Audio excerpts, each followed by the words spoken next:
أعوذ بالله من الشيطان الرجيم بسم الله الرحمن الرحيم قل لمن الأرض ومن فيها إن كنتم تعلمون سيقولون لله قل أفلا تذكرون قل من رب السماوات السبع ورب العرش العظيم سيقولون لله قل أفلا تتقون قل من بيده ملكوت كل شيء وهو يجير ولا يجار عليه إن كنتم تعلمون سيقولون لله قل فأنا تسحرون بل أتيناهم بالحق وإنهم لكاذبون قال المؤلف المفسر رحمه الله تعالى أدام النفع بعلومه وعلومكم في الدارين آمين إلى أن قال وقال الأعمش عن كعب الأحبار إن السماوات والأرض في الأرش كالقنديل المعلق بين السماء والأرض. حضرت اعمش کعب الاحبار کا قول نقل فرماتے ہیں کہ ان السماوات والارض آسمان اور زمینیں عرش کے مقابلے پہ ایسے ہیں کیسے کالقندیل المعلق جیسے کوئی روشن لالٹین لٹکا دی جائے. یعنی اللہ کے عرش کے سامنے آسمانوں اور زمینوں کی وسعت جو ہے وہ کوئی حقیقت نہیں رکھتی ہے. اصل میں یاد رکھیں گے یہ تمام معاملات جو ہیں آسمان زمینیں عرش کرسی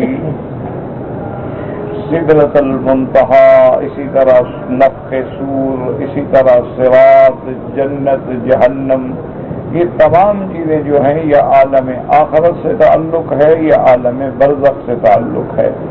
تو ان کا علم مغیبات سے انسان سمجھ نہیں سکتا اپنے عقل سے. یہ تمام چیزیں اس وقت سمجھ آتی ہیں جب اللہ پر اور اللہ کے رسول پہ کامل ایمان.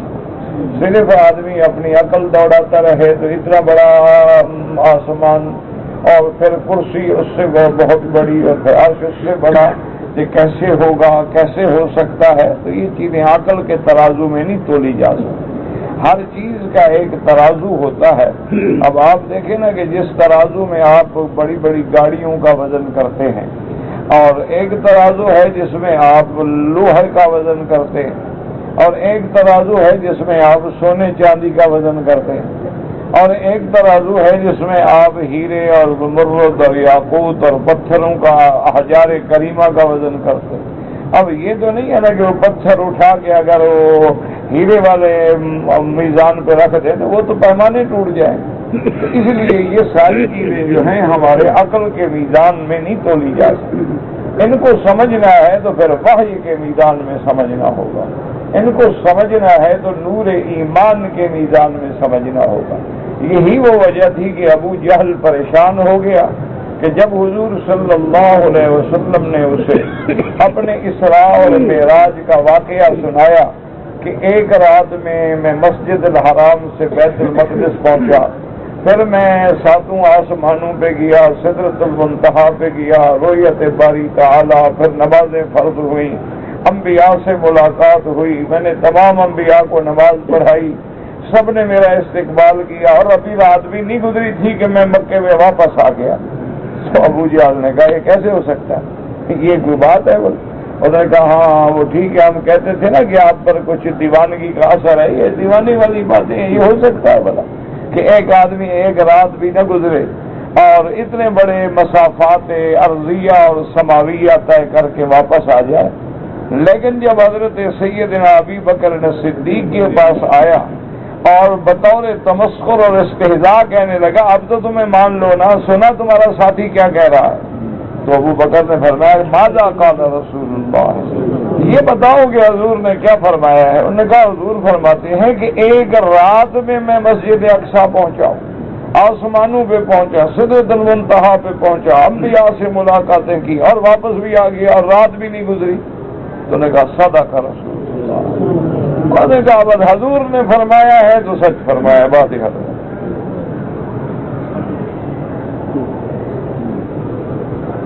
اب دونوں میں فرق کیا تھا کہ ابو جہل میزان عقل میں تول رہا تھا اور عقل میں یہ باتیں آتی نہیں، اور ابو بکر جو ہے وہ میزان ایمان میں تول رہا تھا۔ اس نے کہا جب ہم جبریل کا آنا جانا مان لیتے ہیں تو حضرت کا جانا کیا مشکل ہے؟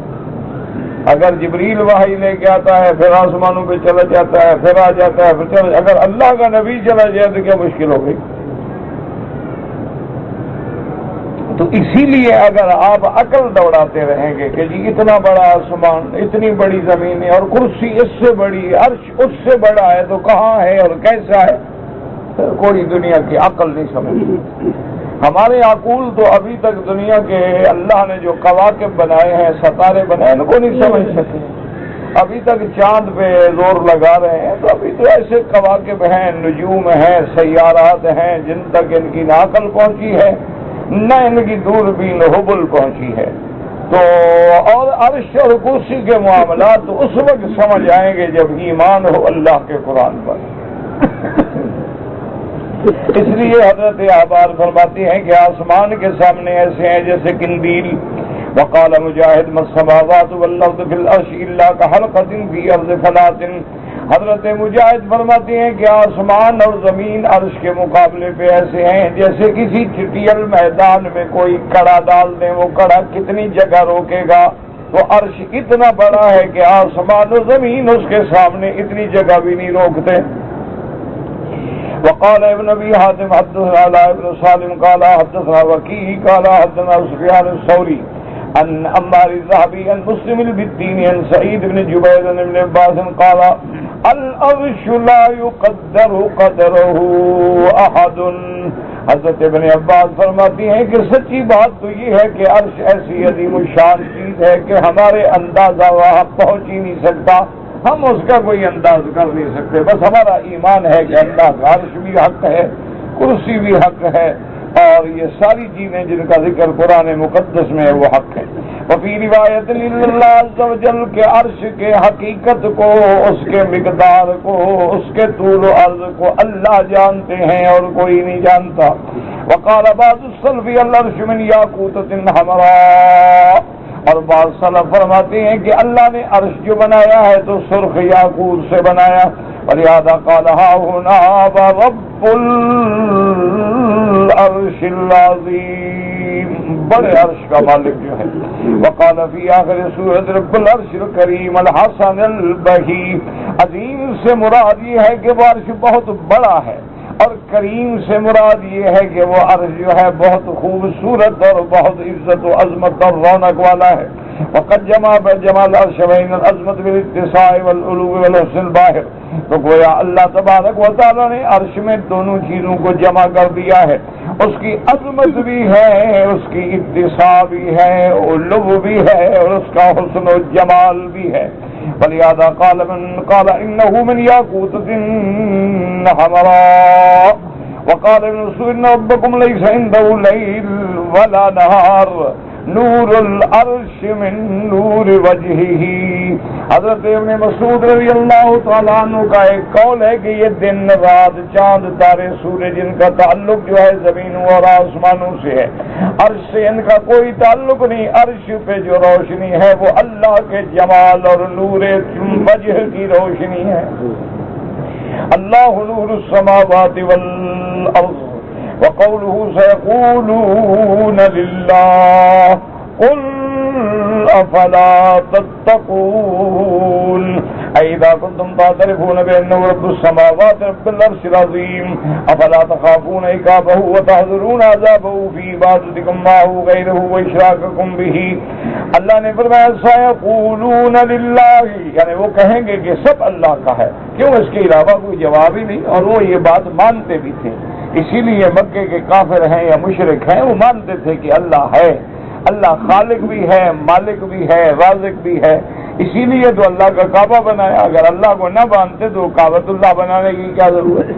اسی لیے وہ کعبۃ اللہ کا طواف کرتے تھے، یا رب البیت یا رب البیت دعائیں مانگتے تھے، اسی لیے وہ احرام بھی باندھتے تھے، لبیک بھی پڑھتے تھے، لیکن اللہ کے ساتھ شریک بناتے تھے۔ لبیک اللہم لبیک لبیک لا شریک لک لبیک الا شریکا تملکہ وما ملک، یعنی مگر وہ جن کو تو نے اپنا بنا کے شریک بنایا، جن کو تو نے خود مختار بنایا ہے اور اختیارات دیے ہیں۔ تو مشرکین جب اللہ نے فرمایا جب تم مانتے ہو، اعتراف کرتے ہو کہ رب السماوات رب العرش العظیم اسی کی ذات ہے، افلا تخافون عقابہ، پھر تم اس کے عذاب سے کیوں نہیں ڈرتے ہو، اس کے عذاب سے کیوں نہیں بچتے ہو کہ عبادت میں اللہ کے سوا غیروں کو بھی شریک کرتے ہو۔ قال ابو بکر عبداللہ بن محمد بن ابی الدنیا القرشی فی کتاب التفکر والاعتبار حدثنا اسحاق بن ابراہیم قال اخبرنا عبید اللہ بن جعفر قال اخبرنی عبداللہ بن دینار بن عمر رضی اللہ عنہما قال كان رسول الله صلى الله عليه وسلم كثيرا ما يحدث عن امرأة كانت في الجاهلية على رأس جبل معها ابن لا يرى غنما فقال لها ابنها يا أمّا من خلقك؟ قالت الله. قال ومن خلق أبي؟ قالت الله. قال ومن خلقني؟ قالت الله. قال ومن خلق السماوات؟ قالت الله. قال ومن خلق الأرض؟ قالت الله. قال ومن خلق الجبل؟ قالت الله. قال فمن خلق هذه الغنم؟ قالت الله. قال فإني أسوى لله شأنا ثم ألقى نفسه من الجبل فتقطع. اب اس روایت میں کتاب التفکر والاعتبار میں حضرت ابو بکر عبداللہ ابن محمد ابن ابی الدنیا القرشی نے واقعہ لکھا ہے، حضرت ابن عمر رضی اللہ تعالی عنہما سے روایت ہے، حضور صلی اللہ علیہ وسلم بیان فرماتے ہیں کہ جاہلیت کے زمانے میں ایک عورت تھی، علی راس جبل، پہاڑ کی چوٹی پہ رہتے تھے، ماہا ابن اللہ، اس کا ایک بیٹا بھی تھا، بکریاں تھی بس چراتے، اسی کے دودھ پہ گزارا کرتے۔ تو اس کا بیٹا پوچھتا رہتا یا اما من خلق، کہ اماں تمہیں کس نے پیدا کیا؟ تو وہ بیوی بتاتی اللہ، مجھے میرے اللہ نے پیدا کیا۔ وہ سوال کرتا کہ میرے باپ کو کس نے پیدا کیا؟ تو بیوی کہتی اللہ، اللہ نے پیدا کیا۔ وہ لڑکا پوچھتا کہ من خلقنی، مجھے کس نے پیدا کیا؟ تو بیوی فرماتی اللہ۔ قال فمن خلق السماوات، یہ آسمان کس نے پیدا کیے؟ بیوی نے فرمایا اللہ۔ قال فمن خلق الارض، یہ زمینیں کس نے پیدا کی؟ تو بیوی نے فرمایا اللہ۔ انہوں نے کہا فمن خلق الجبل، یہ پہاڑ کس نے پیدا کیا؟ انہوں نے کہا اللہ۔ انہوں نے کہا اچھا بیوی اماں یہ بتلائیں یہ بکریاں کس نے پیدا کی؟ اس نے کہا اللہ۔ کہنے لگا کہ میرا اللہ تیری شان میں نے اتنی سنی ہے کہ تو ہر چیز کے پیدا کرنے والا ہے، اب میں تیری طرف آنا چاہتا ہوں، چھلانگ لگائی مر گیا۔ تو اللہ تبارک و تعالیٰ کی توحید اس کے دل و دماغ میں بیٹھ گئی۔ اس لیے علماء فرماتے ہیں کہ توحید کا تعلق جو ہے وہ فطرت انسانی سے، توحید کا تعلق جو ہے فطرت اللہ التی فطر الناس علیہا، اور میرے محبوب نے فرمایا کل مولود یولد علی الفطرت، ہر بچے کو اللہ دین فطرت پہ پیدا کرتے ہیں، لیکن اگر اس کے گھر میں ابواہ یحودانہ او ینصرانہ او یمجسانہ، اگر ماں باپ یہودی ہے تو بچہ بھی یہودی بن جاتا ہے، نصرانی ہے تو نصرانی بن جاتا ہے، مجوسی ہے تو مجوسی بن جاتا، ورنہ وہ دین فطرت پہ ہوتا ہے۔ اگر اس کو پہاڑ کی چوٹی پہ بٹھا دیا جائے اور کوئی بھی اس کو نہ ملے تو اپنے اللہ کی توحید وہ مانے گا، کیونکہ جب آسمانوں پہ نظر ڈالے گا، پہاڑوں پہ نظر ڈالے گا، زمین پہ نظر ڈالے گا، تمام کائنات کے ذرے ذرے پہ نظر ڈالے گا، وفی کل شیء لہ آیۃ تدل علی انہ واحد، ہر چیز میں اس کی نشانیاں ہیں جو چیخ چیخ کے کہہ رہی ہیں کہ ہمارے بنانے والا کوئی ہے اور ہے بھی وحدہ لا شریک لہ۔ تو اسی لیے اللہ کی توحید سمجھ آ سکتی ہے، لیکن کوشش کرے انسان سمجھنے کے لیے۔ اسی لیے علامہ اقبال نے کہا تھا کہ سمجھ میں نقطہ توحید آ تو سکتا ہے، سمجھ میں نقطہ توحید آ تو سکتا ہے، اور تیرے دماغ میں بت خانہ ہو تو کیا کرے؟ اگر تیرے دماغ میں بت خانہ پر، اب دیکھیں آدمی ولی اللہ کی قبر پہ کھڑا ہے، ایمان سے اللہ کے کعبے میں بیٹھے، چھوڑو مولویوں کے جھگڑے، پارٹیوں کے جھگڑے، اب قبر پہ کھڑے ہیں آپ کا یقین ہے کہ یہ پیران پیر کی قبر ہے، آپ دیکھ رہے ہیں کہ بھی پیران پیر کو موت دینے والا کون؟ اور پھر وہ فوت ہو گئے، قبر میں آ گئے، منو مٹی کے نیچے آ گئے، تو جو بندہ اپنی موت کو نہیں روک سکتا تو معلوم ہوا کسی اور کا محتاج ہے۔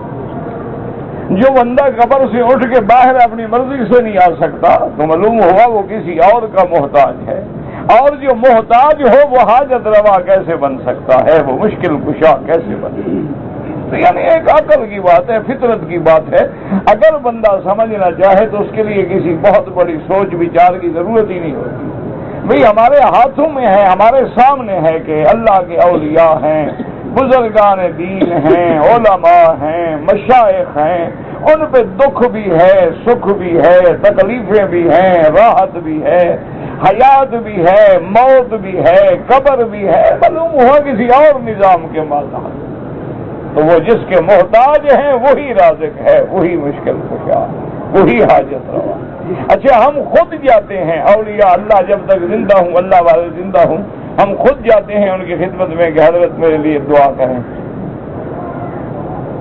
امام سے کہیں اللہ والوں کے بعد جاتے ہو گے نہیں، یا اللہ حضرت میرے لیے دعا کریں، وہ حضرت دعا بھی کرتے، کس سے دعا کریں گے؟ یعنی جب زندہ ہیں تو ہمارے لیے اللہ سے مانگتے ہیں، جب فوت ہو جائیں تو آپ کہتے ہیں جی مہربانی کر کے آپ مثل حال کریں۔ اچھی بات ہے، یعنی جب تک زندہ موجود ہیں پھر تو ہم کہتے ہیں جی دعا کرو، اور جب وہ دفن ہو جاتی ہیں ہم کہتے ہیں آپ بچہ دے دو۔ پتہ نہیں مرنے کے بعد پیر فیکٹری لگاتے ہیں بچوں کی۔ انا للہ و انا الیہ راجعون۔ خدا کے لیے اللہ کی توحید کو سمجھیں، اسی لیے قرآن بار بار کہتا ہے کہ ان فی ذلک لآیات لقوم یتفکرون، کہ ہر چیز میں میری قدرت کی نشانیاں ہیں لیکن ان کے لیے جو سوچنے والے۔ اسی لیے قرآن کہتا ہے کہ میرے مومن بندے جو ہیں ان کو تو ہر وقت میرا ذکر ہے۔ الذین یذکرون اللہ قیاما وقعودا وعلی جنوبہم ویتفکرون فی خلق السماوات والارض۔ اللہ نے فرمایا میرے بندے ایسے ہیں، کھڑے ہیں تو میرا ذکر، بیٹھے ہیں تو میرا ذکر، کبھی نماز کے قیام میں ہیں، کبھی قعود میں ہیں، کبھی سجود میں ہیں، حتیٰ کہ لیٹتے ہیں تب بھی میرا فکر ہے، آسمانوں پہ نظر ڈالتے ہیں تب بھی میری قدرت کے فکر میں ہیں، اور اس کے بعد کیا کہتے ہیں ربنا ما خلقت ھذا باطلا سبحانک فقنا عذاب النار۔ میرا اللہ یہ سارا کارخانہ عالم تو نے بغیر کسی وجہ کے نہیں بنایا، لازمی بات ہے جب یہ بنایا ہے تو پھر اس کے بارے میں حساب بھی ہوگا، کتاب بھی ہوگی، سزا بھی ہوگی، جزا بھی ہوگی، تو اللہ ہمیں جہنم سے نجات عطا فرما دے۔ تو اس لیے آپ دیکھیں تو ہر چیز میں اللہ کی نشانی۔ قل من بیدہ ملکوت کل شیء ای بیدہ الملک، اللہ نے فرمایا میرا مدنی ان سے پوچھیں کہ یہ ملک کس کے ہاتھ میں ہے۔ تبارک الذی بیدہ الملک وہو علی کل شیء قدیر، اور کہیں فرماتے ہیں قل اللہم مالک الملک تؤتی الملک من تشاء وتنزع الملک ممن تشاء وتعز من تشاء وتذل من تشاء بیدک الخیر انک علی کل شیء قدیر، اور کہیں فرماتے ہیں لہ ملک السماوات والارض، اور کہیں فرماتے ہیں لہو ما فی السماوات وما فی الارض۔ اللہ نے فرمایا میرا مدین سے پوچھو یہ ملک کس کے ہاتھ میں ہے، کائنات کا ذرہ ذرہ کس کی ملک میں ہے۔ اس لیے فرماتے ہیں ما من دابۃ الا هو آخذ بناصیتها، کوئی دابہ ما یدب علی الارض، کوئی چیز زمین پہ حرکت کرنے والی چلنے والی ایسی نہیں جس کی پیشانی میرے اللہ کے ہاتھ میں نہ ہو، سب چیز اللہ کے ہاتھ میں ہے۔ اے منتصرف فیہا، جیسے چاہے پھیر دیں. وکان رسول اللہ صلی اللہ علیہ وسلم یقول لا والذی نفسی بیدہ، وکان اذا اجتہد فی الیمین قال لا ومقلب القلوب. حضور کبھی قسم اٹھاتے فرماتے لا، یہ بات ایسے نہیں، والذی نفسی بیدہ، جس کے قبضہ قدرت میں میری جان ہے. اور حضور جب بہت زیادہ بڑی سخت قسم کھاتے تو فرماتے لا ومقلب القلوب، یہ بات ایسی نہیں، مجھے اس کی قسم ہے جو دلوں کے پھیرنے والا ہے. دلوں کے پھیرنے والا کون ہے؟ اللہ. ایک حدیث میں آیا حضور نے فرمایا القلوب بین اصابع الرحمن یقلبها کیف یشاء ویصرفها کیف یشاء. انسانوں کے دل جو ہیں وہ اللہ کی انگلیوں میں ہیں، جدھر چاہیں پھیر دیں، جدھر چاہیں ہلا دیں. چاہے تو انبیاء کے بیٹوں کو کافر بنا دیں، اور چاہے تو ابو جہل کے بیٹے میں بدل اسلام حضرت اکرمہ پیدا کر دیں. چاہے تو باپ کو ولید بن المغیرہ جہنمی بن جائے اور بیٹا خالد جو ہے وہ سیف الرحمان بن جائے. یہ اللہ کے ہاتھ میں ہے. اس لیے دعا کیا کرتے تھے حضور اللہم یا مقلب القلوب والابصار ثبت قلوبنا علی دینک. وهو سبحانہ والخالق والمالک والمتصرف. اسی کی ذات ہے، خالق بھی وہ ہے، مالک بھی وہ ہے، کائنات میں تصرف فرمانے والے بھی وہ ہیں. هو یجیب وهو یجیر ولا یجار علیہ ان کنتم تعلمون. وہی سردار ہے، وہی پناہ دینے والا ہے، کوئی اس کی پناہ کو توڑ نہیں سکتا، اس کے حکم کو کوئی توڑ نہیں سکتا. اور فرماتے کانت العرب اذا کان سید فیہم وجار احد لا یغفر فی جوارہ. زمانہ جاہلیت میں اگر کسی سردار کی پناہ میں کوئی بندہ آ جاتا تھا تو پھر اس کی پناہ کو کوئی نہیں توڑ سکتا. علیہ من دونوں یہ جیرا علیہ اللہ یفتاد علیہ. اور پھر اس سردار سے نیچے کوئی اور آدمی اس کو پناہ نہیں دے سکتا تھا. تو اس لیے جو اللہ کی پناہ میں آ جائیں ان کو کون توڑ سکتا ہے. اس لیے حضور دعا فرماتے اللہم لا مانع لما آتیت ولا معطی لما منعت.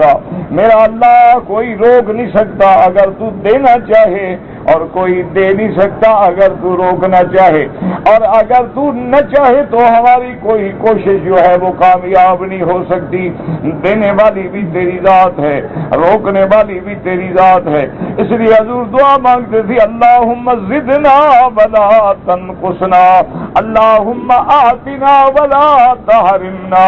کہ یا اللہ ہمیں اپنے خزانے سے عطا فرمانا، محروم نہ فرمانا. اور اس کے بعد فرماتی ولہذا قال اللہ جی لا یجار علیہ وہ سید العظیم والذی لا اعظم منہ، وہ سب سے بڑا، سب کا مالک، سب کا سردار، جس سے کوئی بڑا نہیں. الذی لہ الخلق والامر، مخلوق بھی اسی کی، حکم بھی اسی کا. ولا معقب لحکمہ، اور اس کے حکم کو کوئی ٹالنے والا نہیں. الذی لا یمانع ولا یخالف، جس کے حکم کو کوئی روک نہیں سکتا، کوئی مخالفت نہیں کر سکتا. وما شاء کان وما لم یشاء لم یکن، اور جو چاہے وہ ہوگا اور جو نہ چاہے وہ نہیں ہوگا. اس لیے فرمایا لا یسأل عما یفعل وهم یسألون. اللہ سے کوئی نہیں پوچھ سکتا، وہ سب سے پوچھ سکتا ہے، کیوں وہ سب سے بڑا، سب کا مالک، سب کا خالق. اے لا یسأل عما یفعل، اللہ سے کوئی نہیں، لعظمتہ وکبریائہ وغلبتہ وقارہ وعزتہ وحکمتہ وعدلہ والخلق کلهم یسألون اعمالہم. اللہ کی ذات سے کوئی سوال نہیں کر سکتا، کیوں اس کی عظمت، اس کی بڑائی، اس کا غلبہ، اس کی حکمت، اس کا عدل تمام مخلوق سے پوچھا جائے گا، لیکن اللہ کی ذات سے کوئی پوچھ نہیں سکتا ہے. لا یسأل عما یفعل وهم یسألون. اس لیے اللہ نے دوسرے مقام میں فرمایا فَوَرَبِّكَ لَنَسْأَلَنَّهُمْ اجمعین اما کانوا یعملون۔ اللہ نے فرمایا میرا مدنی مجھے تیرے رب کی قسم ہے، اپنی قسم ہے، ہم سب سے پوچھیں گے جو کچھ کہ وہ دنیا میں کر رہے ہیں۔ اور اس کے بعد فرمایا سیقولون للہ اے سیعترفون ان سید العظیم الذی یجیر رجال علیہ اللہ تعالی وحدہ لا شریک لہ، وہ اعتراف کرتے ہیں کہ سب سے بڑا، سب کا سردار، سب کا مالک، سب کو پناہ دینے والا اللہ کی ذات ہے، وحدہ لا شریک ہے۔ اللہ نے فرمایا قل فأنا تسحرون کہ ظالموں جب یہ مانتے ہو تو پھر تمہارے دماغوں پہ کیا جادو ہو گیا ہے، کیا پاگل ہو گئے ہو؟ فرمایا فَكَيْفَ تَذْهَبُ عُقُولُكُمْ فِي عِبَادَتِكُمْ مَا هُوَ غَيْرُهُ مَا اعْتَرَافِكُمْ وَعِلْمُكُمْ بِذَلِكَ، تم سب جانتے ہو، مانتے بھی ہو کہ خالق بھی وہ ہے، مالک بھی وہ ہے، متصرف بھی وہ ہے، غالب بھی وہ ہے، پھر اس کے ساتھ کبھی قبروں پہ سجدے کرتے ہو، کبھی درختوں پہ سجدے کرتے ہو، کبھی زندوں مردوں کو سجدے کرتے ہو، تو ماننے کے بعد تمہارا عقل کہاں چلا گیا؟ جب مالک وہ ہے، خالق وہ ہے، اسی کا حکم ہے، اسی کا امر ہے، تو عبادت کے لائق بھی تو پھر سے اسی کی ذات ہے۔ فرمایا بل اتیناہم بالحق وانہم لکاذبون۔ اللہ نے فرمایا میرا مدنی سچی بات یہ ہے کہ آپ حق لے کے آئے ہیں اور ان ظالموں کو حق کی تکذیب کرنی ہے، ورنہ سب جانتے ہیں، آپ سچ کہتے ہیں، اللہ سچا ہے، نبی سچا ہے، اللہ مالک ہے، مختار، لیکن نہیں ماننا بس۔ وَإِنَّهُمْ بَلْ أَتَيْنَاهُمْ بِالْحَقِّ، وہ حق کیا ہے؟ وَهُوَ الْإِعْلَامُ بِأَنَّهُ لَا إِلَٰهَ إِلَّا اللَّهُ، وہ حق کیا ہے، وہ سچ کیا ہے، وہ دعوت نجات کیا ہے کہ کوئی معبود برحق نہیں مگر اللہ، لا الہ۔ اس لیے علماء نے لکھا ہے کہ یہ کلمہ سچے عقیدے کے ساتھ، یقین کے ساتھ، اخلاص کے ساتھ دن میں رات میں 100 دفعہ پڑھ لو تو اللہ کی رحمت سے خاتمہ ایمان پہ ہوگا اور جنت بھی یقینی ہوگی۔ لا الہ الا اللہ محمد رسول اللہ۔ اس لیے جتنے اولیاء گزرے ہیں وہ کہتے ہیں ہمیں جو کچھ بھی ملا ہے وہ اسی کلمے سے ملا ہے، ہمیں جو بھی ترقی ملی، ولایت ملی، عظمت ملی، صرف اسی کلمے کی برکت سے ملی ہے۔ اسی لیے ہمیشہ وہ اپنے مریدین، اپنے متعلقین کو اسی کلمے کی ضربیں لگواتے ہیں کہ دل کو خالی کرو اللہ کے سوا، اور اللہ کے سوا نہ کوئی معبود ہے، نہ کوئی الہ برحق ہے۔ اور اس کے بعد فرماتے ہیں بل اتیناہم بالحق، وہ حق کیا ہے؟ وہو الاعلام بانہ لا الہ الا اللہ وَأَقَمْنَا الْأَدِلَّةَ الصَّحِيحَةَ الْوَاضِحَةَ الْقَاطِعَةَ عَلَى ذَلِكَ، اور صرف یہ نہیں کہ ہم نے کہہ دیا بلکہ ہم نے دلائل بھی دیے، معجزات، آیات، براہین۔ وَإِنَّهُمْ لَكَاذِبُونَ، اور یہ اللہ کے سوا جو غیروں کی عبادت کرتے ہیں یہ جھوٹے ہیں۔ اے فی عبادتہم مع اللہ غیرہ ولا دلیل لہم علی ذلک، یہ جو اللہ کے سوا غیروں کی سجدہ کرتے ہیں، غیروں کی نظر نیاز دیتے ہیں، غیروں کو پکارتے ہیں، ندا کرتے ہیں، اللہ نے فرمایا ان کے پاس تو دلیل بھی کوئی نہیں۔ وَمَن يَدْعُ مَعَ اللَّهِ إِلَٰهًا آخَرَ لَا بُرْهَانَ لَهُ بِهِ۔ ایمان سے کہیں سچی بات کہ حضرت حسین اپنے اہل کے ساتھ میدان قرب و بلا میں شہید ہو گئے کہ نہیں؟ اس میں کوئی شک ہے؟ نہیں، یہ حقیقت ہے یا افسانہ ہے؟ اچھا، حضرت علی ان کی مدد کو تو نہیں پہنچے، تمہاری مدد کو کیسے آ جائیں گے؟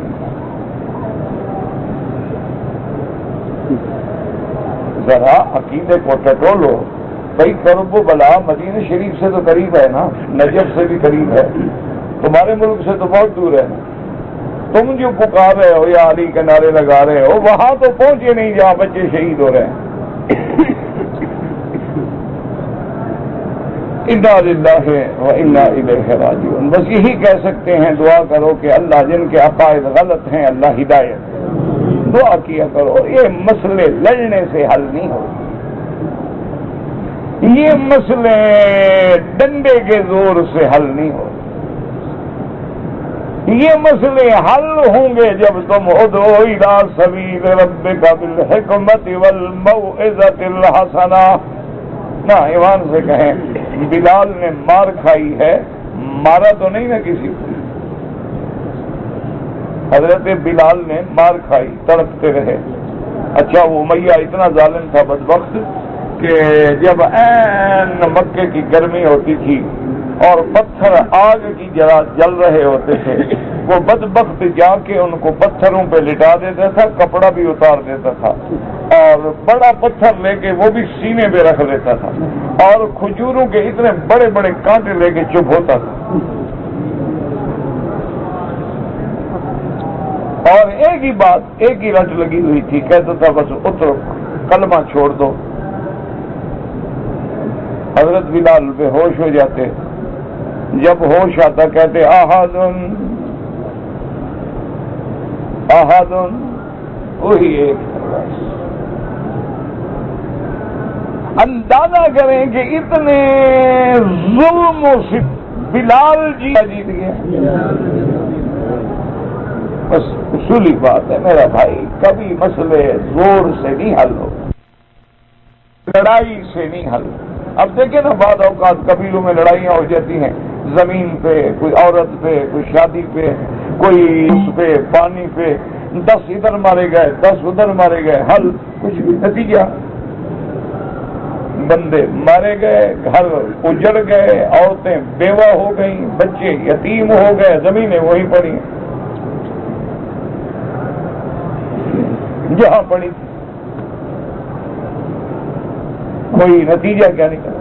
ہمیشہ یاد رکھیں کہ علم سے بات کرو, دلائل سے بات کرو. بھئی حضرت علی کو پکارتے ہو, یا علی, یا غوث, یا شیخ, یا معین الدین اجمیری, یا پیر فضل حق, یا فلان, یا فلان, یا فلان پکارتے ہو. ایمان سے کہو جن کو پکارتے ہو ان پہ جو مصیبتیں آئیں, ان کی اولادوں پہ, ان کے خاندانوں پہ, ان کی مدد پہ تو پہنچے نہیں, ہماری مدد پہ کیسے پہنچ جائیں گے؟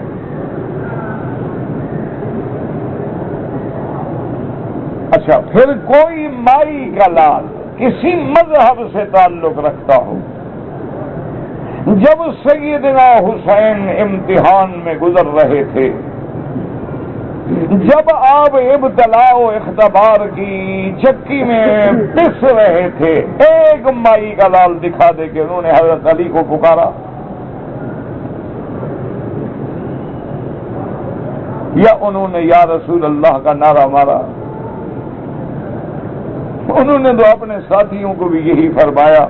ایک رات سب کو بلا کے تقریر کی اور فرمایا کہ دیکھو بھائی, تم میرے ساتھ آئے ہو, میرے کہنے پہ آئے ہو, اور میں تمہیں اجازت دیتا ہوں کہ واپس مدینہ لوٹ جاؤ, مجھے اکیلا چھوڑ دو, میں نے جانا ہے. اس کی 2 وجوہات ہیں. فرمایا ایک وجہ تو یہ ہے کہ میں حق کے لیے جا رہا ہوں, باطل سے لڑنے کا ارادہ کر لیا ہے, ظلم کے آگے جھکوں گا نہیں, کٹ جاؤں گا تاکہ قیامت تک ایک سنت بن جائے کہ ظالم کے آگے جھکنا نہیں.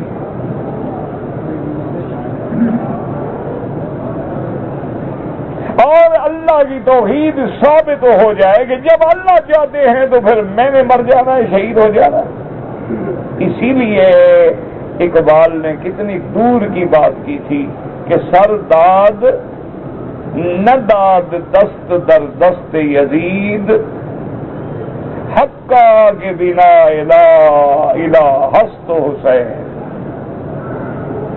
کہ سر تو دے دیا لیکن ہاتھ یزید کے ہاتھ میں نہیں دیا. کیوں؟ توحید کی بنیاد رکھ دی کہ جو اللہ نے لکھا ہے وہ ہوگا, پھر جھکنے کا کیا مطلب. اور دوسرا فرمایا کہ میرے ساتھیوں مدینے لوٹ جاؤ، مجھے تو نانے نے خواب سنایا تھا اور میرے مدنی سرکار نے، میرے نانا سائیں نے خواب دیکھا تھا کہ میرا بیٹا حسین شہید ہوگا اور وہ زمین بھی سرخ ریت والی ہوگی۔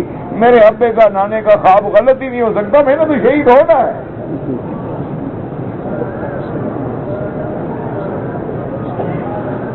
تم کیوں بلا وجہ میرا ساتھ دے رہے ہو؟ جاؤ لوٹ جاؤ، تمہیں اجازت۔ اور حدیث میں ہے حضور سوئے ہوئے تھے تو یکدم پریشان ہو کے اٹھے اور آپ کی آنکھیں مبارک بھی سرخ تھیں، تو بی بی نے کہا کیا بات ہے یا رسول اللہ؟ اضحک اللہ سنک، اللہ آپ کو ہمیشہ خوش رکھے، خیر تو ہے؟ فرمایا ہاں مجھے دکھایا گیا ہے جہاں میرا حسین شہید ہوگا۔ رضی اللہ عنہ واللہ، اللہ اکبر اللہ۔ جس کو حضور نے کندھے پہ کھلایا ہو اسے دکھایا جائے گا تڑپ رہا ہے، پریشان کیسے ہے؟ لیکن ایمان سے کہیں جب حضور کو دکھایا گیا حضور نے روک لیا؟ جب اللہ کا فیصلہ ہے نبی نہیں روک سکتا تو ولی کیسے روک سکتا؟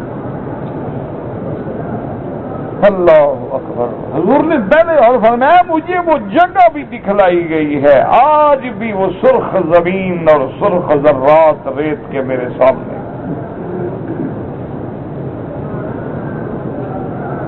اسی طرح میرے محبوب نے اپنے بیٹے نواسے حضرت سیدنا حسن رضی اللہ عنہ کے بارے میں بھی فرمایا تھا، ان ابنی ھذا لسید، یہ میرا بیٹا سردار بنے گا، اور اس کی وجہ سے اللہ دو مسلمان جماعتوں میں صلح کروا دیں گے اور لڑائی سے قوم بچ جائے گی۔ تو حضرت حسن کی بات بھی پوری ہوئی، حضرت معاویہ سے صلح ہو گئی اور قوم لڑنے سے بچ گئی۔ تو اس لیے میرے عزیز دماغ کو سمجھاؤ کہ جب اللہ کے فیصلے اللہ کے نبی نہیں بدل سکتے،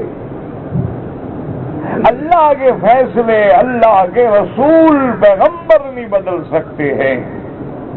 بیٹا کافر ہے، نبی مانگتا ہے، اللہ فرماتے خبردار پھر مانگنے کی کوشش نہ کرنا۔ یعنی یہ نہیں کہ دعا منظور نہیں کی، آئندہ مانگنے سے بھی روک دیا کہ خبردار کسی کافر کے بارے میں نہ مانگنا۔ میں نے تمہیں کہہ دیا تھا کہ ولا تخاطبنی فی الذین ظلموا انہم مغرقون، کہ یہ جو ظالم ہیں جنہوں نے شرک کیا ہے یہ غرق ہوں گے، ان کے بارے میں مجھ سے نہ کہنا۔ کیوں کہا ہے؟ اللہ نبی کو مانگنے نہیں دیتا اور تم کہتے ہو مشکل کشا حاجت روا شفاظ قلندر۔ اتنا بڑا شرک تو میرے خیال میں ابو جہل کو بھی نہیں آتا۔ پتہ نہیں آپ نے دیکھا یا نہیں دیکھا، ہم نے تو خیر دیکھے ہیں نہیں سارے دھندے۔ یہ جب دھمال کھیلتے ہیں نا، میں کہتا ہوں ابو جہل کے باپ کو بھی یہ دھمال نہیں آتا۔ یہ کنٹھے کلابے اور لوہے کی زنجیریں میرے خیال میں ابھی لہب کے دماغ میں بھی نہیں گزرا ہوگا کہ ایسے دھمال کھیلا جاتا ہے قبروں پہ۔ یہ کوئی ایسی آپ نے پتہ نہیں دیکھا نہیں دیکھا کہ تماشا ہوتا ہے جی، ایسے معلوم ہوتا ہے کوئی جنوں کی قوم آ گئی ہے، بندے تو لگتے ہی نہیں نا۔ ایک بال پڑے، دوسرا بھنگ کا نشہ، تیسرا لوہے کا عذاب، گلے میں کنٹھے کلابے، اتنی اتنی مونچھیں، نہ منہ کا پتہ لگتا ہے نہ سر کا پتہ لگتا ہے، اور پھر جناب مارتے ہیں اور ناچتے ہیں، تماشا ہوتا ہے۔ یہ دین ہے بلا ایمان سے نہ ٹھنڈے دے۔ دیکھو کعبہ شریف میں کھڑے ہو، جھگڑے میں نہ پڑو، ایمان سے کہو یہ جو ملنگ شلنگ ہے، یہ ننگ دھڑنگ، یہ قیامت میں جو حضرت علی کے ساتھ کھڑے ہوں، کیا خیال ہے آپ کا؟ حضرت علی کی بڑی خوبصورت جماعت ہوگی ماشاءاللہ۔ تصور تو کرو نا کہ حضرت ابو بکر عمر عثمان کے ساتھ داڑھی والے، قاری، قرآن والے، حفظ والے، نمازوں والے، روزے والے، اور حضرت علی کے ساتھ ہر طرف یہ کھڑے ہوں، انشاءاللہ اپنے ہاتھ سے پکڑ کے جہنم میں ڈالے۔ لیکن تم کعبے میں دعا کرو اللہ ان کو ہدایت۔ دشمن نہیں ہے ہمارے، بیچارے جاہل ہیں، بس وہ جب سے پیدا ہوئے ہیں یہی باتیں سن رہے ہیں، انہیں کے دماغ میں وہ دین بن گیا۔ اچھا، دوسروں کی بات وہ نہیں سنتے، کچھ ہمارے لوگ بھی سنانے کی کوشش نہیں کرتے۔ ہم چھوٹے تھے، بحری جہاز میں آ رہے تھے، سفر کر رہے تھے بحری جہاز، اکبری جہاز ہوتا تھا، بہت پرانی بات۔ تو جہاں ہم یعنی جس فلور پہ ہمارا ڈیرا تھا اسی فلور پہ ایک شیعہ بھی تھا، وہ بھی آگے تھا۔ جب ہم وہاں سے گزرتے نا تو ہم وہاں چونکہ جب جماعت کرتے تھے، نمازیں پڑھتے تھے جہاز میں، والد صاحب درس دیتے تھے، اس کو پتہ تو لگ گیا یہ سنی مولوی ہیں۔ تو جب ہم وہاں سے گزرتے تو یا علی کا نعرہ لگاتا ہوا، یعنی ہمیں چھیڑنے۔ تو چھوٹا تھا، 7-8 سال کا بچہ تھا، ہم بھی ہنس کے چلے جاتے۔ وہ جناب 2-3 دفعہ علی علی کے نعرے لگاتے جناب۔ تو ایک دن ایسا ہوا کہ جہاز طوفان میں پھنس گیا، اور طوفان بھی اتنی شدید تھا، اس علاقے کو کہتے ہیں چکوترا، یعنی وہ چکر دینے والی جگہ ہے۔ وہاں ہر جہاز اگر آ گیا نا ایک دفعہ تو رگڑا نکل جاتا ہے نا بندے کا۔ اور وہ ایسا طوفان ہوتا ہے کہ ایسے جہاز ڈولتا ہے جیسے پہلوان مگدر پھیر رہا ہو نا، ایسے جہاز کا ادھر کا سامان ادھر پڑا ہوتا ہے، ادھر کا سامان ادھر پڑا ہوتا ہے، بندے ادھر والے ادھر ہوتے ہیں، ادھر والے ادھر ہوتے ہیں۔ وہ جناب ایسا طوفان آیا کہ سارا جہاز الٹ پلٹ ہو گیا، لوگ الٹیاں کر رہے ہیں اور چیخ رہے ہیں۔ ہم چھوٹے تھے نا، ہمیں کوئی اتنا اثر نہیں ہوا زیادہ۔ میں اس کے پاس گیا تو بیٹھا ہوا ہے ہاتھ پکڑ کے، یا اللہ، میں نے کہا حضرت علی نہیں پہنچے؟ اور کہتے چھوڑ مولوی، کیا علی یہاں کیا پائے گا؟ تو میں نے کہا ابھی تک ہمیں نعرے لگا کہ ہم خواہ تنگ کرتے رہے، ایسی سمندر والا زور والا علی نہیں آتا۔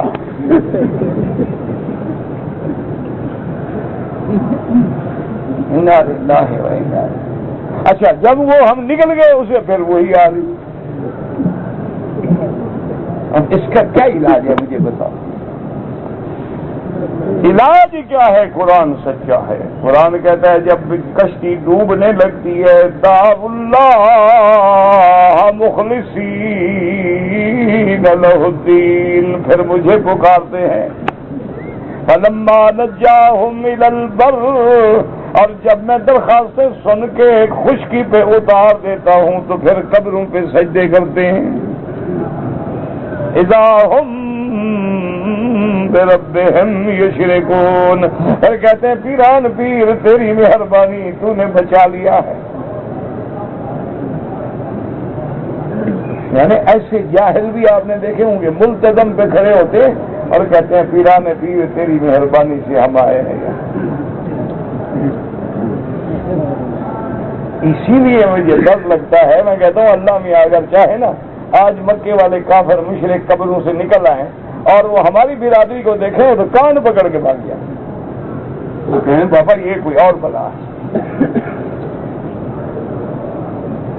وہ بھی اتنی شرک کرتے تھے، وہ کہتے تھے یہ ہمارے واسطہ وسیلہ ہے، اصل تو خدا وہ ہے، یہ تو ان کو براہ راست مانگتے ہیں۔ اگر کہو کہ نہیں مولوی جھوٹ بول رہا ہے تو ایمان سے کہو بیٹے کا نام پیرے دیتے کا کیا مانا؟ پیر بخش، حسین بخش، فقیر بخش، علی بخش، نبی بخش، رسول بخش، دنی بخش، کیا مانا؟ کس نے بخشا ہے؟ یہ تو نہیں کہا نا کہ پیر نے دیوایا ہے، یہ تو نہیں کہا نا، میں کہتا نہیں پیر نے دیا ہے، پیرا دتا۔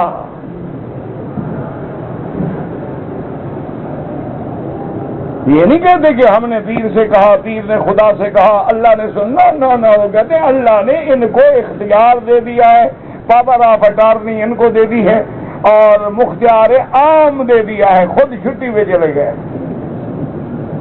اور انہوں نے چونکہ مختار عام بہت زیادہ تھے، انہوں نے کام تقسیم کر لیے ہیں، کچھ عرب میں ہیں، کچھ عجب میں ہیں، کچھ سندھ میں ہیں، کوئی پختون میں ہیں، کوئی کدھر ہیں، کوئی کدھر ہیں۔ انہوں نے کہا اچھا بابا بیٹے دینے والے کام تم کرنا، میں اپنے مرید ادھر بھیجوں گا، اور جن نکالنا ہو تو تم میرے پاس بھیج دو۔ یہ ان کی انڈرسٹینڈنگ ہے اور کام تقسیم کی ہے. انا للہ و انا الیہ راجعون یہی کہہ سکتے ہیں. اور آخر میں دل سے دعا کرو اللہ ان بگڑے ہوئوں کو ہدایت. اللہ جو تیری توحید کو نہیں سمجھتے ان کو سمجھ دیتے. میرا مولا جو تیرے نبی کے صحابہ کے دشمن ہیں ان کو ہدایت دیتے. جو اہل بیت رسول کے دشمن ہیں ان کو ہدایت دیتے. ائمہ محدثین فقہاء اولیاء ائمہ مجتہدین کے دشمن ہیں ان کو بھی ہدایت دیتے. میرا مولا مقلب القلوب ہے, دلوں کے پھیرنے میں کیا دیر تک اپنی شان کن فیکون کا اظہار فرما دے. اور میرا مولا ہماری گناہوں سے تیرے نام لیوا کے لیے اب پورے عالم میں داڑھی والا اسلام والے کے لیے زمین تنگ ہو گئی ہے, اب مدد فرما.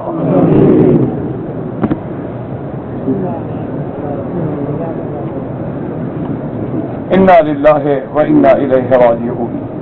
اس کی اس لیے اللہ پاک فرماتے ہیں کہ یہ لوگ جو غیروں کی عبادت کرتے ہیں ان کے پاس کوئی دلیل نہیں. وَمَن يَدْعُ مَعَ اللَّهِ إِلَٰهًا آخَرَ اللہ کے سوا جو کسی غیر کو معبود بناتے ہیں لا برہان لَهُ بِهِ کوئی دلیل نہیں. فَإِنَّمَا حِسَابُهُ عِندَ رَبِّهِ إِنَّهُ لَا يُفْلِحُ الْكَافِرُونَ. ان کا حساب اللہ کے پاس ہوگا اور کافر کبھی فلاح نہیں پا سکتے, مشرک کبھی فلاح نہیں پا سکتے. المشرکون لا يفعلون ذلك عن دلیل قادم الى ما هم فيه من الافك والضلال وانما يفعلون ذلك اتباعا لآبائهم وآبائهم الأحيار الجهال. مشرکین جو ہیں لا يفعلون ذلك عن دلیل ان کے پاس کوئی دلیل نہیں قادم الى ما هم فيه تاکہ اس دلیل کی وجہ سے, بلکہ ان کے پاس صرف ایک دلیل ہے کہ ہمارے باپ دادا ایسے کرتے تھے لہذا ہم بھی ویسے کرتے ہیں. جیسے وہ جاہل تھے, جیسے وہ شرک میں مبتلا تھے, اسی طرح یہ شرک میں مبتلا ہے. جیسے اللہ نے دوسرے مقام پہ فرمایا انا وجدنا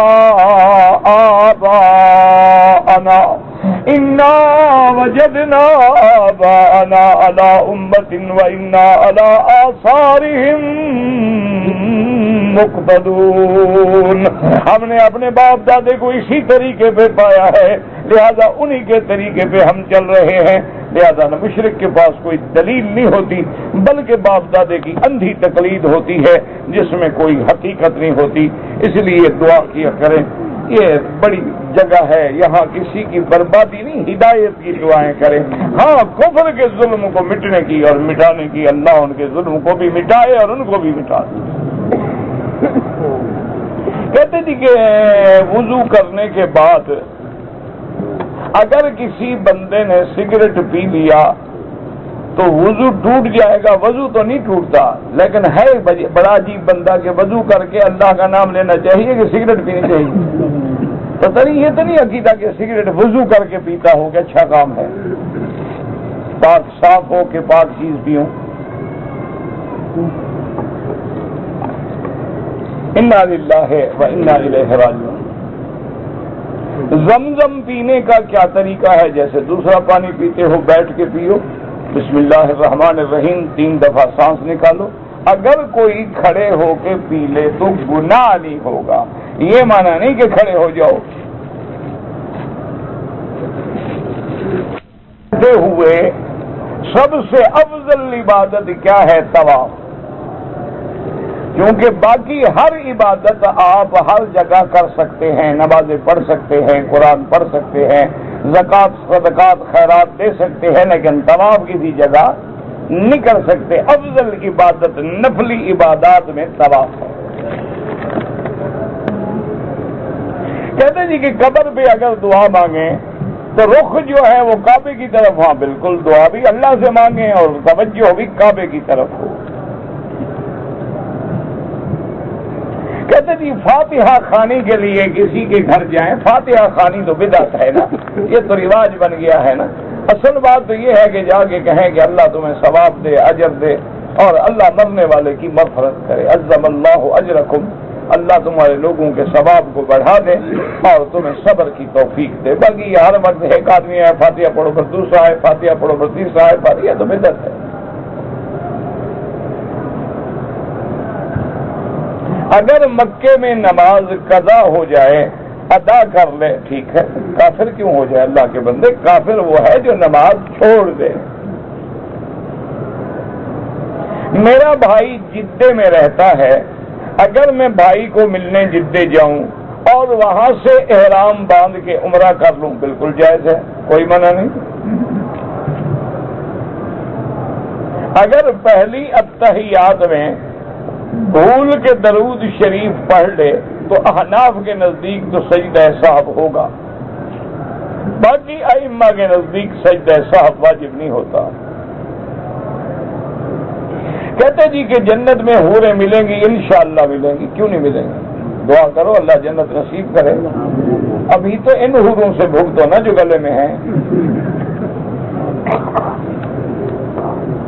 ان کو بھگت لو، آگے اللہ خیر کرے گا۔ حوریں انشاءاللہ ملیں گی، فکر نہ کرو۔ کافر اور مشرک میں کیا فرق ہے؟ کافر منکر ہوتا ہے، مشرک یہ ہے کہ مانتا ہے لیکن شرک کرتا ہے۔ اگر مشرک توبہ کر کے نہ مرے، بالکل ہمیشہ جہنم میں، مأواہ جہنم۔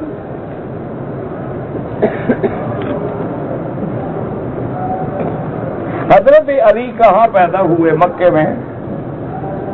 بعض لوگ خانہ کعبے کے غلاف کے دھاگے نکال کے لے جاتے ہیں، ان کا بس ہو تو خانہ کعبہ لے جائیں نا، یہ تو مجبور ہیں بیچارے۔ بہرحال دھاگے نکالنا ناجائز ہے، چوری ہے، تمہارا ملک ہے۔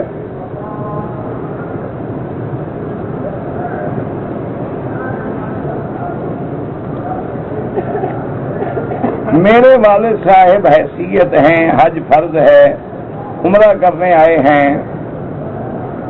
میں یا میری والدہ ان کے نام کا عمرہ کر سکتے ہیں؟ بھی جب وہ صاحب حیثیت ہیں، تندرست ہیں، خود کریں، تم اپنا عمرہ کرو، ان کے لیے دعا کرو۔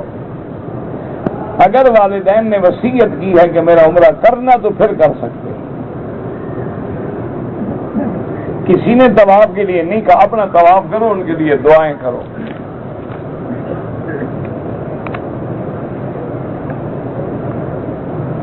کہتے جی کہ باہر بلدیہ کے درموں میں کپڑے پڑے تھے، میں نے اٹھا لیے، کوئی بات نہیں، وہ پھینکے ہوئے ہیں، کسی کے کام کے تھوڑے ہیں، ضائع ہو جائیں، جلا دیے جائیں، گندگی میں چلے جائیں، بہتر ہے کوئی بندہ پیدا اٹھا لے۔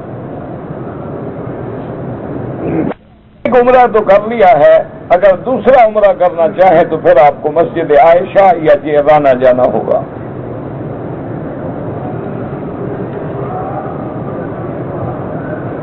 کہتے جی کہ باپ اگر اپنی بیٹی کے سسرال میں جاتا ہے تو صرف اپنی بیٹی کے سر پہ ہاتھ رکھے، یا جو باقی وہاں ہیں باقی کس کیا تعلق ہے؟ تم اپنی بیٹی کے سر پہ ہاتھ رکھو۔ داڑھی کی لمبائی جو ہے ایک مشت ہونی چاہیے، اتفاق ہے ائمہ اربعہ کا، اور ائمہ اربعہ کا اتفاق بغیر حدیث یا سنت کے کبھی نہیں ہوتا۔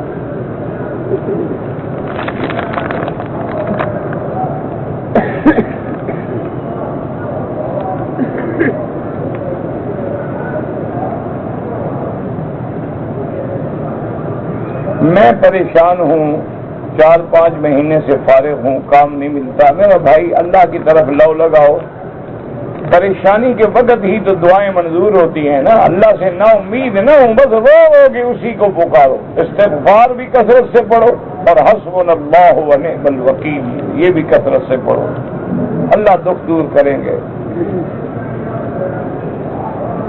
کہتے جی کہ کلمہ توحید اور اذان میں روافض نے اضافہ کیا، اللہ ہدایت دے۔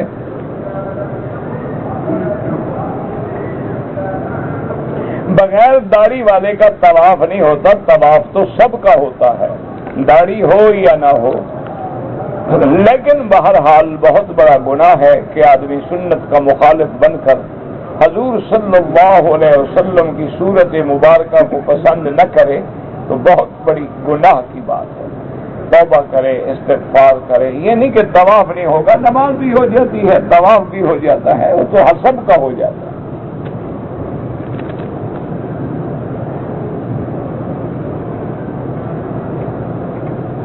کہتے جی کہ اگر کسی دوسری جگہ بلڈنگ بنے تو 6 مہینے میں بن جاتی ہے، حرم کا کام 5-6 مہینے میں نہیں ہوتا، یہ اللہ کا کام بھی تو بڑا ہوتا ہے نا۔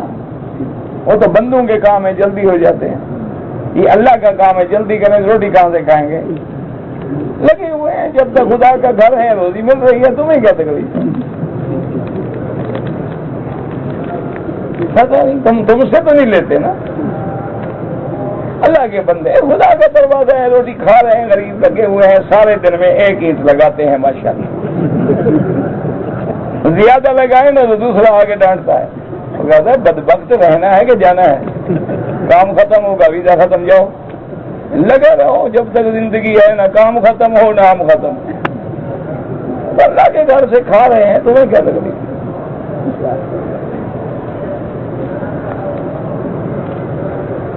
کہتے جی کہ جو دنیا میں دھماکے ہوتے ہیں اسلام ان کی اجازت نہیں دیتا.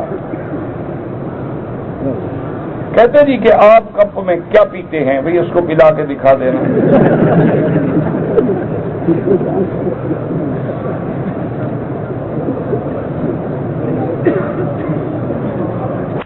آئنسٹائن کا قول ہے، ہم آئنسٹائن کو نہیں مانتے، ہم خدا اور اس کے نبی کو مانتے ہیں. نہیں، تم آئنسٹائن کو مانو تو ہم خاموش رہیں، اور اگر ہم نبی کو مانیں تمہیں کیا تکلیف ہے؟ اگر جمہوریت تمہیں حق دیتی ہے، ہمیں حق نہیں دیتی. تمہیں اپنی بیٹیوں کو سکرٹ پہنا کے نچانے کا حق دیتی ہے تو مجھے بھی اپنی بیٹی کو پردہ کرانے کا حق دیتی ہے. کیوں چڑھتے کیوں ہو؟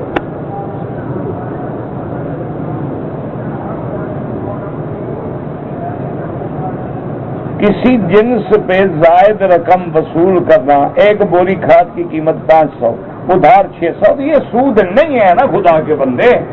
سود ہے 500 قرض دے وصول 600 کرے. یہ تو میں ایک چیز بیچ رہا ہوں، نقد قیمت 500، ادھار قیمت 600. گویا تم نے مجھ سے یہ چیز 600 میں خریدی ہے، تیرا میرا سودا 600 میں ہو گیا ہے. اس میں کیا سود ہے بھائی؟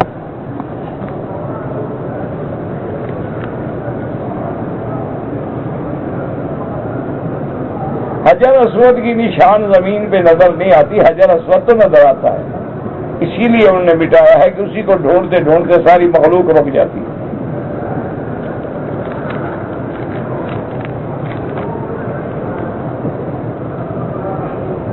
چاروں امام برحق ہیں تو چاروں کی ایک ساتھ پیروی کیسے؟ تو اتنا بڑا تم عالم ہو کہ چاروں اماموں کے دلائل پر تمہاری نظر ہے تو تمہیں تو کسی امام کی تقلید کی ضرورت ہی نہیں.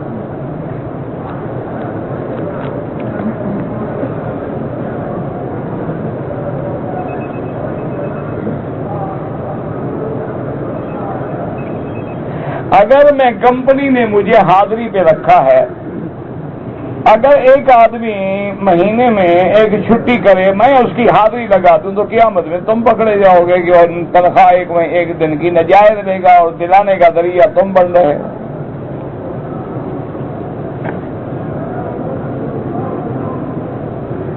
کہتے جی کہ پاکستان میں لوگ بینکوں سے سود لے کے کاروبار کرتے ہیں، بالکل حرام ہے. اس کا خیرات کرنا بھی حرام ہے.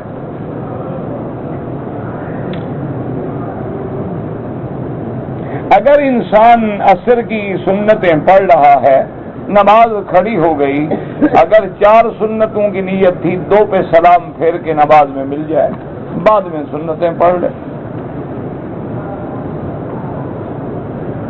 اگر احرام کی حالت میں بھول کے ایک بندے نے چہرے پہ کپڑا ڈال دیا، کوئی بات نہیں، کچھ نہیں ہوتا.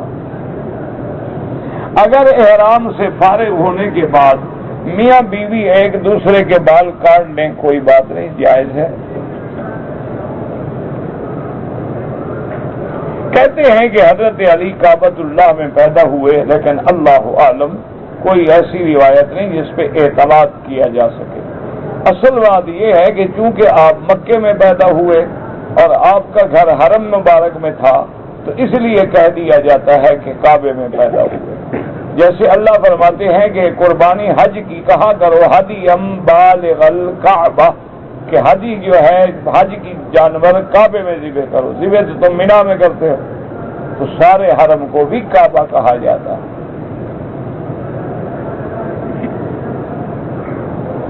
طواف کرنے کے بعد سر پہ اس طرح پھیر دیا، صفا مروہ نہیں دوڑا، ایک بکری دم پڑ گئی.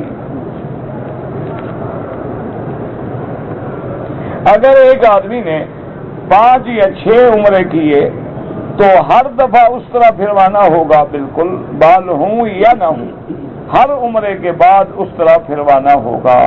اللہ تبارک و تعالیٰ کو ہمارے بالوں کی ضرورت نہیں ہوتی، اللہ کے ہاں تو یہ ہے کہ حکم میں ہم نے گردن جھکا دی ہے، لہذا بال ہیں تب بھی اس طرح پھروانا ہوگا، بال نہ ہوں تب بھی اس طرح پھروانا ہوگا۔ اچھا، اسی طرح بعض بندے بیچارے گنجے ہوتے ہیں، پورے سر پہ ایک بال بھی نہیں، لیکن ان کو بھی اس طرح پھروانا ہوگا کہ تعمیل حکم کرنی ہوگی کہ ہم نے اللہ کے دربار میں گردن جھکا دی، اللہ کے فرمان کی اطاعت کی۔ واللہ اعلم۔ اللہم صلی علی سیدنا محمد وعلی آل سیدنا محمد وبارک وسلم۔ یا حی یا قیوم یا ذا الجلال والاکرام، یا حی یا قیوم یا ذا الجلال والاکرام، یا حی یا قیوم یا ذا الجلال والاکرام، یا حی یا قیوم برحمتک نستغیث، یا حی یا قیوم برحمتک نستغیث، یا حی یا قیوم برحمتک نستغیث۔ اللہم اصلح اولادنا و اولاد المسلمین، اللہم اصلح شبابنا و شباب المسلمین، اللہم اصلح بناتنا و بنات المسلمین، اللہم اصلح احوالنا و احوال المسلمین، اللہم اصلح لنا شاننا كلها فلا تکلنا الى انفسنا طرفت عین قط ولا اقل من ذلك۔ یا اللہ، عالم اسلام کی عزت و غلبے کا فیصلہ فرما، یا اللہ کفر کے ظلم کو مٹانے کا فیصلہ فرما، یا اللہ بیماروں کو شفا عطا فرما، بے دینوں کو دین عطا فرما، بے حیاؤں کو حیا عطا فرما، بے اولادوں کو اولاد عطا فرما، جن کی اولادیں ہیں ان کو صالح بنا، ان کو والدین کے لیے قرۃ عین بنا، یا اللہ جن کے گھروں میں بیٹیاں ہیں ان کے رشتے آسان فرما، ان کی پریشانیاں دور فرما، یا اللہ ان بچیوں کا مستقبل روشن فرما، یا الہ العالمین تمام دینی اسلامی ملکوں کے مسجدوں اور مدرسوں کی حفاظت فرما، یا اللہ طلباء کی حفاظت فرما، یا اللہ اپنے قرآن اور نبی کی حدیث پڑھنے والوں کی حفاظت فرما، یا الہ العالمین یا رحم الراحمین تیرے نام لینے والوں کے لیے تیری زمین تنگ ہوتی، یا الہ العالمین انصرنا فإنک خیر الناصرین، وافتح لنا فإنک خیر الفاتحین، واغفر لنا فإنک خیر الغافرین، وارحمنا فإنک خیر الراحمین، وارزقنا فإنک خیر الرازقین، واحفظنا فإنک خیر الحافظین، واهدنا ونجنا من القوم الظالمين۔